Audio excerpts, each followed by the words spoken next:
लखनऊ के अकबर नगर में फिर हुआ बवाल। प्रशासन के बुलडोजर एक्शन के दौरान एक 3 मंजिला मकान भरभरा कर गिर पड़ा। पास के मकान पर मलबा गिरने से भड़के लोग, पुलिस से हुई हिंसक झड़प।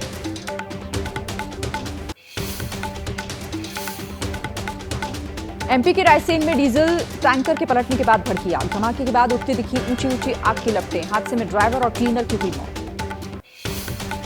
गुजरात के वलसाड में एक फैक्ट्री में लगी भीषण आग। काले धुएं के गुबार से पटा आसमान। कड़ी मेहनत के बाद आग पर काबू पाया गया।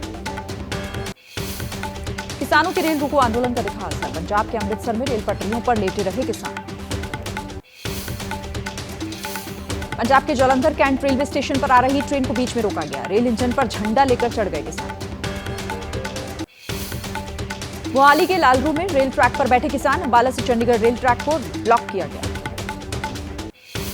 दिल्ली जल बोर्ड के बोरवेल में गिरे युवक की हुई मौत। रेस्क्यू में जुटी एनडीआरएफ की टीम ने शव को निकाला। 40 दिन बाद एमपी के मुरैना में पकड़े गए गहनों की लूट करने वाले आरोपी के पास से 2 किलो 100 ग्राम सोना भी बरामद हुआ।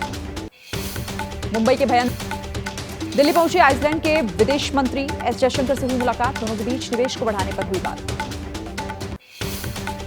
कोलकाता की रैली से टीएमसी प्रमुख ममता बनर्जी ने शुरू किया चुनावी अभियान। अभिषेक बनर्जी बोले, मोदी की गारंटी मतलब जीरो वारंटी। टीएमसी ने 42 उम्मीदवारों के नामों का ऐलान किया है। ममता बनर्जी की अगुवाई में सभी प्रत्याशी रैंप करते हुए समर्थकों के बीच पहुंचे। महुआ मोइत्रा पर फिर ममता ने जताया भरोसा। पूर्व क्रिकेटर यूसुफ पठान को बहरामपुर से मैदान में उतारा गया। कीर्ति आजाद और शत्रुघ्न सिन्हा को भी टिकट दिया। ममता की लिस्ट पर कांग्रेस के नेता धीर रंजन चौधरी भड़क गए। कहा, यूसुफ पठान को बीजेपी की मदद करने के लिए मैदान में उतारा है। राजस्थान कांग्रेस में बीजेपी की सेंध मारी। कांग्रेस नेता लालचंद कटारिया और राजेंद्र यादव समेत कई नेता बीजेपी में शामिल। चुनाव से पहले हरियाणा में बीजेपी को लगा बड़ा झटका। हिसार से बीजेपी के सांसद ब्रजेंद्र सिंह कांग्रेस में शामिल हुए। सुबह ही दिया था बीजेपी से इस्तीफा। बिहार में विकासशील इंसान पार्टी के चीफ मुकेश सहनी की हो चुकी है जेपी नड्डा से मुलाकात। एनडीए में शामिल होने पर भी चर्चा। छत्तीसगढ़ की महिलाओं को पीएम मोदी की सौगात। महतारी बंधन योजना की पहली किश्त जारी की गई। हर विवाहित महिला को मिला 1000 रुपए। एमपी के आजमगढ़ में पीएम मोदी की चुनावी रैली। यूपी के लिए 42,000 करोड़ की योजनाओं का लोकार्पण और शिलान्यास किया। आजमगढ़ की चुनावी रैली में पीएम मोदी ने भरी 400 सीट पार की हुंकार। विपक्ष के परिवारवाद पर बोला हमला। पीएम मोदी ने आजमगढ़ समेत 5 शहरों को दिया नया हवाई अड्डा। साथ ही लखनऊ एयरपोर्ट समेत देश के कई हवाई अड्डों के विस्तार से जुड़ी हुई योजनाओं का उद्घाटन और शिलान्यास।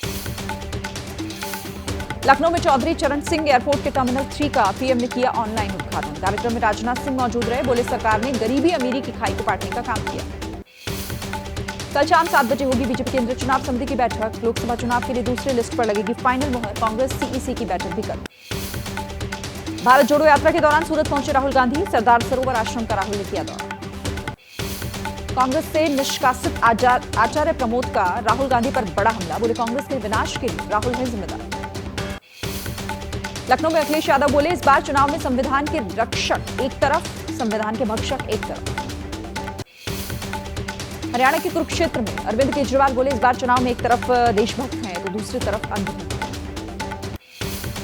बिहार के मुजफ्फरपुर की रैली में चिराग पासवान बोले, मेरा गठबंधन बिहार की जनता के साथ, जब तक शरीर में लहू बिहार के लिए लड़ता रहूं। 12 मार्च को पीएम मोदी करेंगे 85,000 करोड़ की रेल परियोजनाओं का उद्घाटन और शिलान्यास। कई वंदे भारत ट्रेन को भी दिखाएंगे हरी झंडी। महाराष्ट्र में सीट शेयरिंग को लेकर कांग्रेस और उद्धव में बढ़ी तकरार। अंधेरी में एमवीए उम्मीदवार घोषित करने पर संजय निरुपम ने उठाए सवाल। चुनाव आयुक्त अरुण गोयल के इस्तीफे पर कांग्रेस के नेता जयराम रमेश का बयान। बोले, क्या बीजेपी से चुनाव लड़ने वाले हैं अरुण गोयल। संभावना सेठ ने छोड़ी आम आदमी party. Social media platform x पर किया पार्टी छोड़ने का ऐलान। ओडिशा के सैंड आर्टिस्ट सुदर्शन पटनायक ने बनाई sand art. First time voters को जागरूकता का संदेश। केंद्रीय मंत्री गिरिराज सिंह का अपने लोकसभा क्षेत्र बेगूसराय में ही विरोध। बीजेपी के लोगों ने काला झंडा दिखाकर नारेबाजी की। टीएमसी नेता शाहजहां शेख की भारी सुरक्षा के बीच बशीरहाट कोर्ट में पेशी। अदालत ने 4 दिन के लिए रिमांड पर भेजा। संदेश खाली पर नहीं थम रहा सियासी घमासान। बीजेपी की बड़ी रैली। शुभेंदु अधिकारी और सकांत मजूमदार भी शामिल हुए। अवैध बालू कारोबार से जुड़े और लालू राबड़ी के करीबी सुभाष यादव पर कार्रवाई, देरा डीजी ने किया गिरफ्तार। सुभाष यादव की गिरफ्तारी पर बीजेपी नेता सुशील कुमार मोदी बोले, सुभाष यादव सहित दर्जन भर लोग लालू प्रसाद के लिए मनी लॉन्ड्रिंग मशीन। उत्तराखंड को मिली 8,275 करोड़ की योजनाओं की सौगात, सीएम पुष्कर सिंह धामी ने किया उद्घाटन और शिलान्यास। यूपी के देवरिया में नारी शक्ति वंदन समारोह में शामिल हुए सीएम योगी, कई योजनाओं का शिलान्यास किया। गाय को राष्ट्रमाता का दर्जा दिलाने सड़क पर उतरे शंकराचार्य अभिमुक्तेश्वरानंद, भिलाई में धरने पर बैठे जगतगुरु।